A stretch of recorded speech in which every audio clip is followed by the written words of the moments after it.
Let's start. Let's welcome the four of them.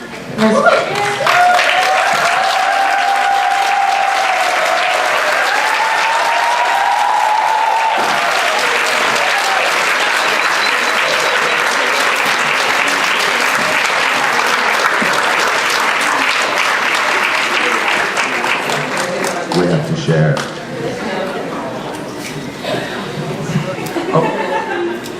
Sorry, there's a big sale going on. On your dignity? Yeah. 90% off of Ray-Bans. Where? www.raybanshoponline.com. Hi, everybody. How's it going? Yeah? Did we have a good weekend? Yes. Good. We certainly did. I certainly did. I can't speak for these boys. I did. I had a great time. I'm going to take a selfie.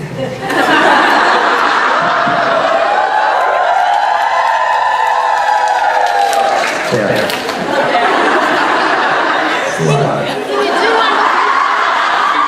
Can you do one with you four? What? Were you not in it? No, the you four. Can you do one with you four and tweet it out to go around the world? No.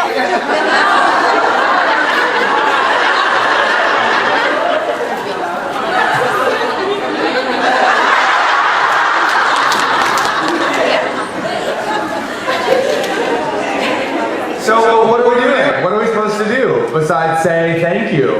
And until next time. Are there questions? Are there comments? Are there concerns? Are there presents? What the fuck else do you need? You treat a haul of fucking loot those two have upstairs.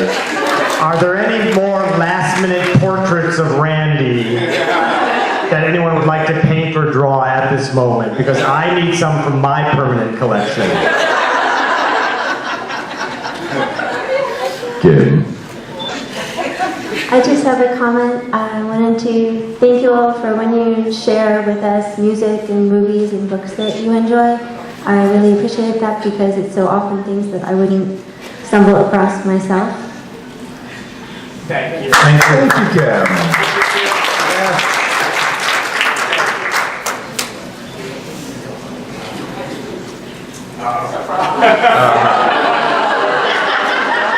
Kia presents.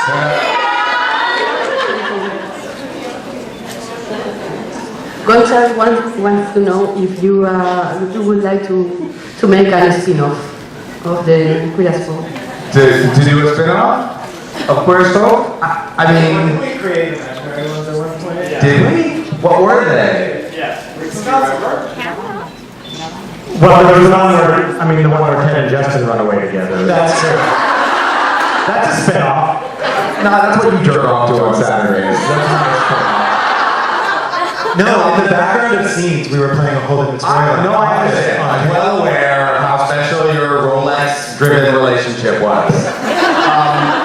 But I think there'd be a great spin-off, but I don't think we should be in it. I think the spin-off should be like Dead Vic comes back to haunt Daphne.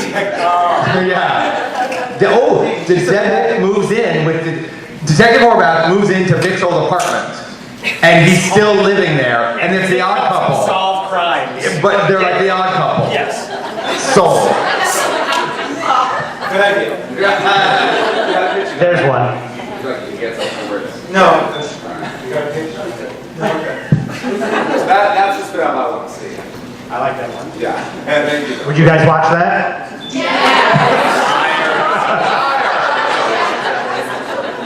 It goes to deck whether all know. Ooh, pie. I like a cute number.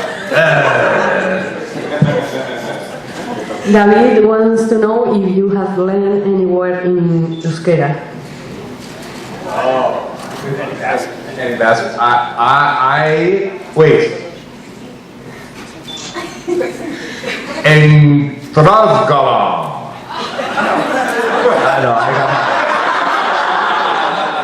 I barely speak English. So, no. No, anything? No, nothing, unfortunately. What was the question? Have you learned more than that?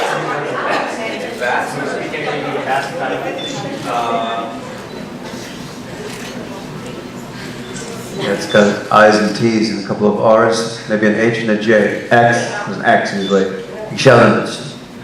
Can you teach us one? Yeah. Esqueri casco. Thank you. Esteritasco. Esteritasco. Ascetigasco. That's Greek for thank you. Is that a Greek? Is there a lot of Greek in Basque? Is there a heavy Greek influence in the language? No etymologists, really? All right. Hello again. Hello. Now I'm used to do it. First, I want to thank you, all of you, to come here and make our weekend to be really, really special. So, we the Mortals.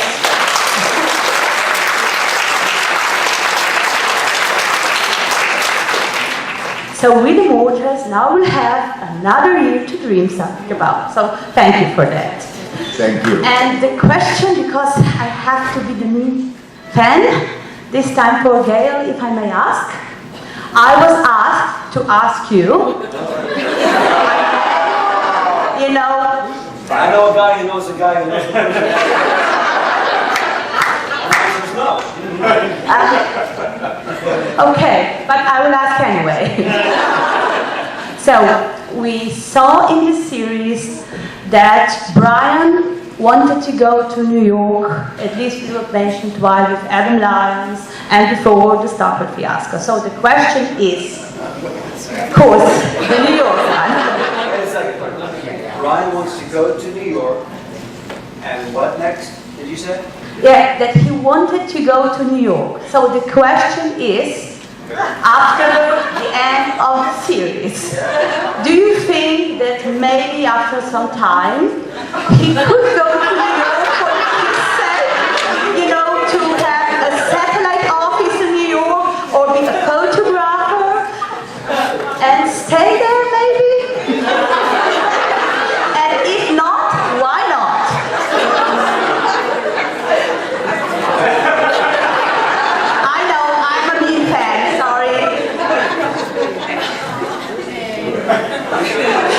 I guess the answer to that question is maybe. Why not? Thank you.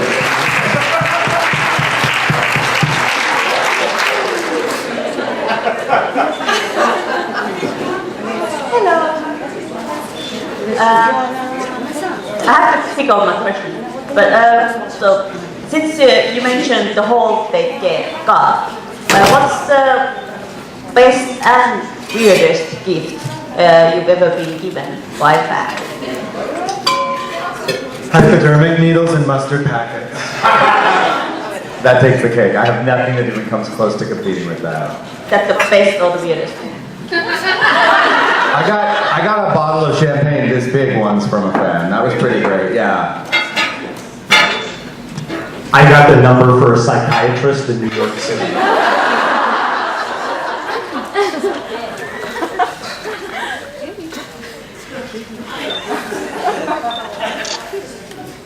Someone once gave me the key to their hotel room.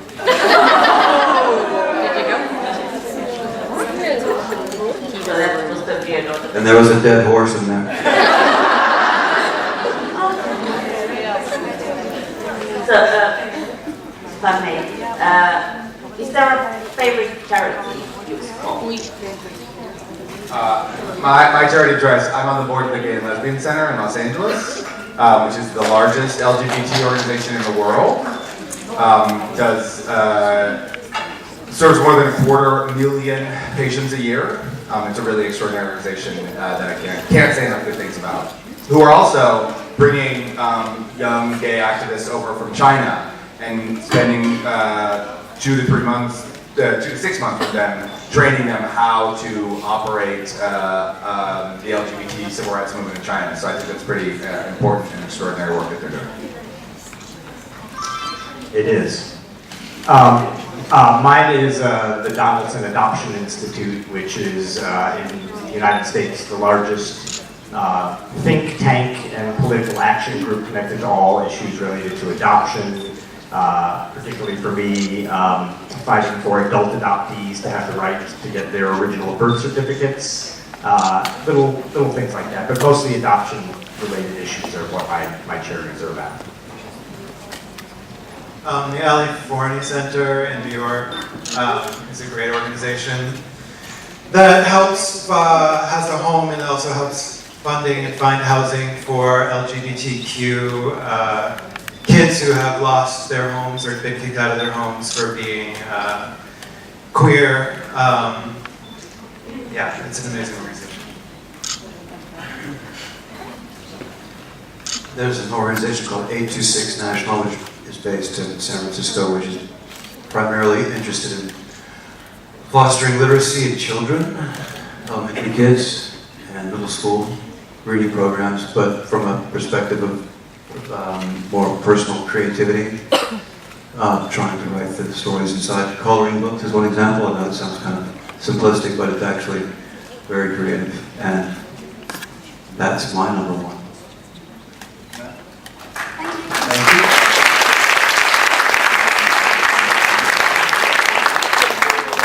And I just want to say I'm proud of being your friend, and I will remember this convention forever. So big thank you to all. Thank you. We're proud. We're proud to have you. Yeah. Thank you.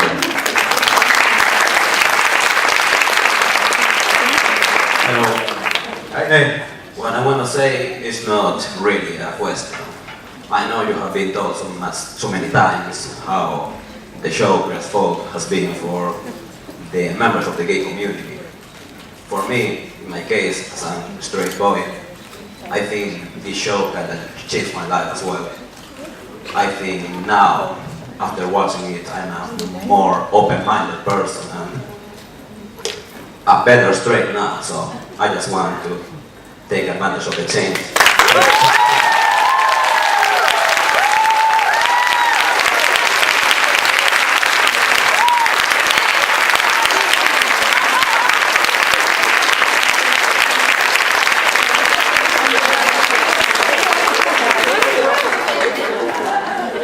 Awesome, thank you for this great presentation.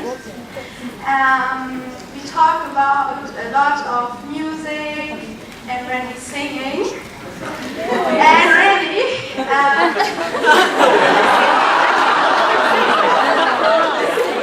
can you sing?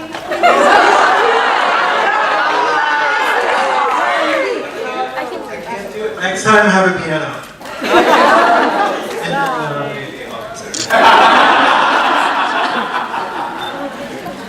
I'm sorry. No, I'm not going to. Good for asking. Hi. A question for all of you. After 10 years, when we look at this series, it still feels like brand new, except for the clothes, maybe. Yeah, no kidding. Not so much, most the clothes. So what do you think makes this series so particular? Because sometimes even series from 4 years ago feels it's old. So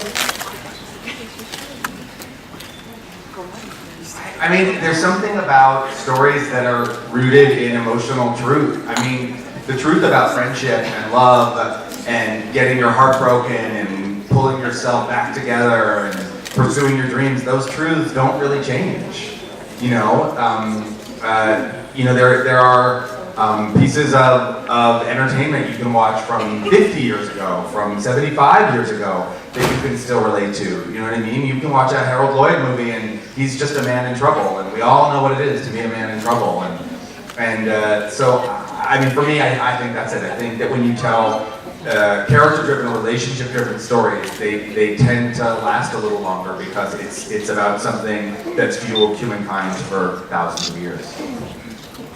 Yeah, I agree. I mean, I think all the relationships and the things people go through in it, be you heterosexual, homosexual, or anything else. I mean, I think there's stuff in the show that everyone can relate to. Even the things that are issue-oriented, for the most part, all those issues are still ongoing, sadly, 10 years later. And so the show still resonates historically, and I think the reason it seems to keep popping up, it seems like there's a new country that kind of discovers it all the time, and it's countries, even though we still have a ways to go in the United States, there's countries that are even further behind us in their progress, or are being knocked back even further back than us. So the show still resonates and still feels dangerous and important and needed, and I think that's why it continues as well too.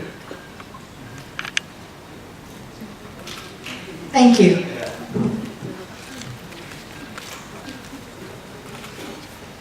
Hello. I've got two questions. Scott, I don't know if someone has already asked you, but how was working in a show created by one of your closest friends?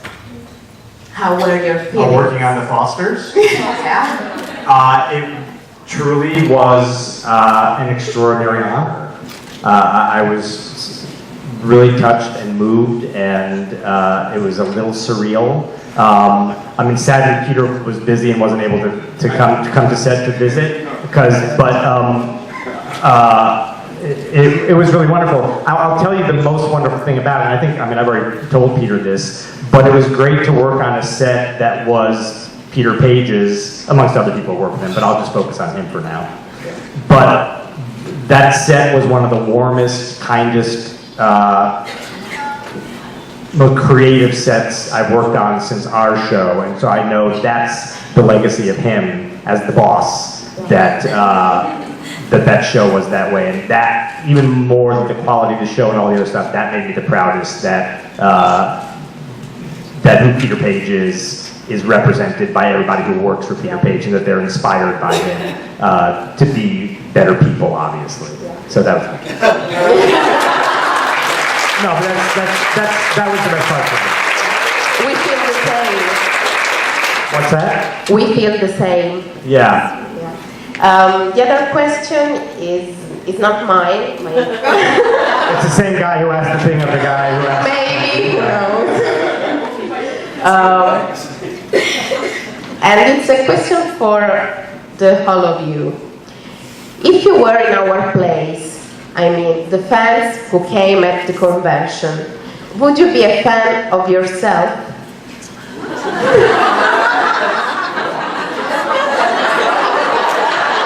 I would, yeah. That's fucking awesome.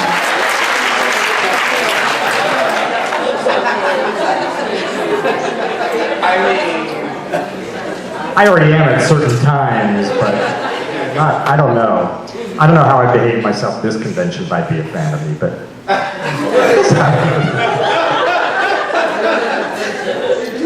I don't know.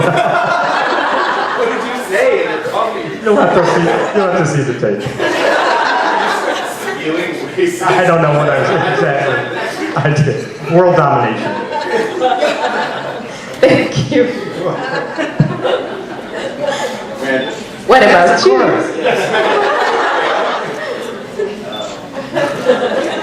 Maybe. Thanks.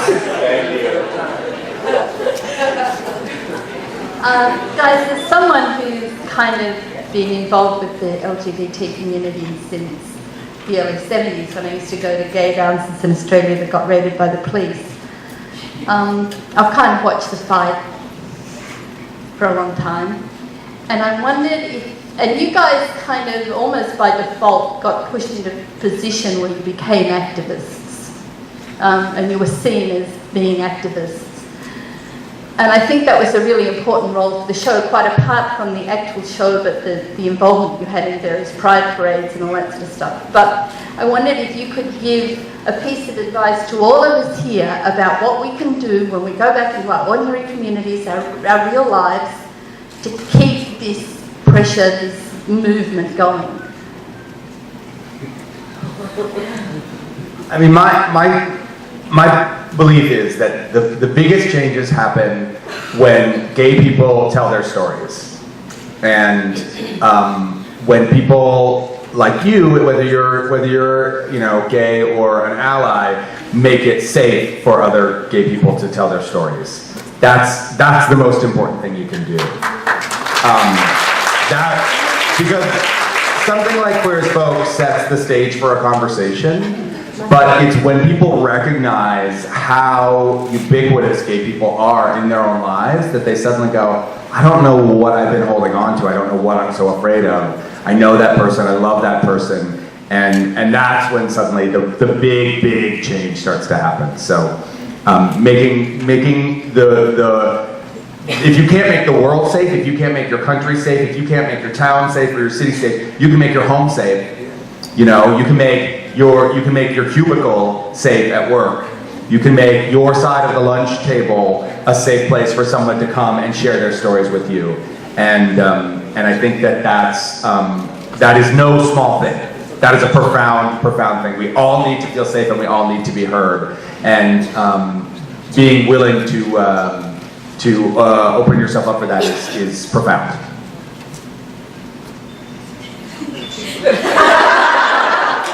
Yes. Yes, definitely. And wherever you can lend your voice to any cause and to stick up for anybody who's being, downtrodden or being put upon, I mean, you have to do it.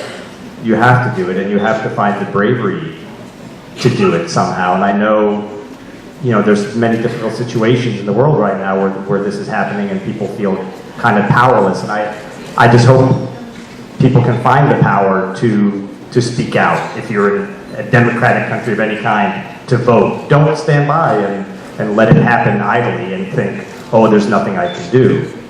There's always something you can do, I think. Yeah. I agree, I don't have much to add. Thank you. That was the last question. So, we would like to thank all of you for coming. Of course, all of you for coming here. It's a dream made true. And also, we would like to thank the staff from this. Yes, gracias.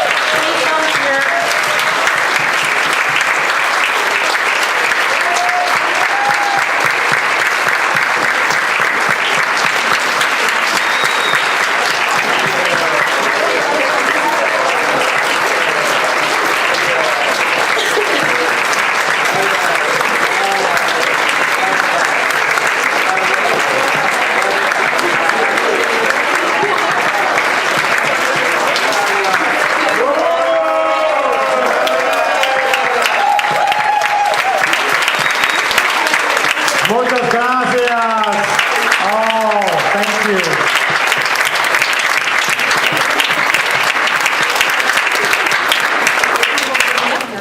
Thank you. I say this every time, but we will take a little piece of you home with us. So thank you so much for sharing with us. We love you.